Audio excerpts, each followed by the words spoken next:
আসসালামু আলাইকুম। কাছে এবং দূরে, দেশ এবং প্রবাসী যে যেখান থেকে আজকের সুন্দর ভিডিওটি দেখছেন সকলকে জানাই স্বাগতম। আজকের ভিডিওতে খুবই গুরুত্বপূর্ণ কিছু বিষয় নিয়ে কথা বলবো। তার ভিতরে যে ভাইরাল খবরটি বর্তমানে ইতিমধ্যে ছড়িয়ে পড়েছে ফেসবুক এবং ইউটিউবে, পররাষ্ট্র মন্ত্রণালয়ের বৈঠকে ইউএর রাষ্ট্রদূতের সাথে বাংলাদেশি পররাষ্ট্রমন্ত্রীর যে বৈঠকটি হয়, সেটা কি আসলে কী নিয়ে বৈঠকটি হয়েছে তার বিস্তারিত জানতে পারবেন। আর যারা আমার চ্যানেলটিতে নতুন, আজকে এই ভিডিওটি প্রথম দেখছেন, চ্যানেলটি সাবস্ক্রাইব করবেন এবং কি ভিডিওটি লাইক দিয়ে শুরু করবেন। আশা করছি সম্পূর্ণ ধারণাটা বদলে যাবে। অনেকেই দেখতেছি ফেসবুক, ইউটিউবে, বিভিন্ন সোশ্যাল মিডিয়াতে বলতেছেন সংযুক্ত আরব আমিরাতের ভিসা খুলে গেছে বা খুলে যাচ্ছে এরকম।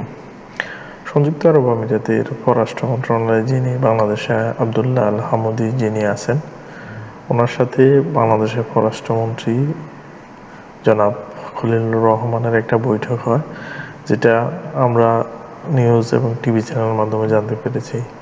এই নিউজটির মাধ্যমে আপনার আলোচনাটি হয় দুই দেশের স্বার্থ নিয়ে, যে বাংলাদেশের শ্রমজীবী মানুষগুলো কীভাবে ওই দেশে যেতে পারে, বাংলাদেশের ট্রান্সফার বিষয়টা কীভাবে চালু হতে পারে সে নিয়ে দুবাই আরব আমিরাতের রাষ্ট্রদূত বাংলাদেশি যে পররাষ্ট্রমন্ত্রী খলিল সাহেব ওনাকে আশ্বস্ত করেন যে তারা খুব শীঘ্রই এই বিষয়গুলো আরব আমিরাতের সরকারকে জানাবেন।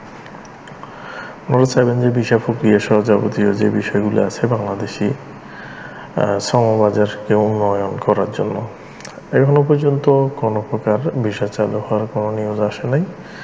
আপনারা কোনো প্রকার নিউজ দেখে বিভ্রান্ত হবেন না। তবে আশা করা যায় সংযুক্ত আরব আমিরাতের রাষ্ট্রদূত বলেছে বাংলাদেশে নতুন একটা সরকার গঠন হয়েছে। আশা করি খুব শীঘ্রই ভালো একটা সুখবর পাওয়া যাবে। তো সে পর্যন্ত অবশ্যই আমাদেরকে অপেক্ষা করতে হবে আর সত্য নিউজের সাথে থাকতে হবে। কোনো প্রকার ভুয়া নিউজের মাধ্যমে প্রতারিত হওয়া যাবে না।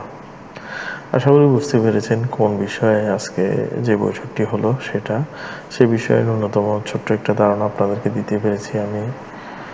আপনারা বুঝতে পেরেছেন হয়তো কি বলতে চেয়েছি। সবসময় এরকম সত্য এবং গুরুত্বপূর্ণ নিউজগুলো জানতে চ্যানেলটির সাথে থাকবেন এবং অন্যকে ভিডিওটি শেয়ার করে জানিয়ে দিবেন। তো সবাই ভালো থাকবেন, সুস্থ থাকবেন, আমার চ্যানেলটির সাথে থাকবেন। পরবর্তী আরেকটা ভিডিওতে আবার দেখা হচ্ছে। আজকের ভিডিওটি এই পর্যন্তই। আল্লাহ হাফেজ।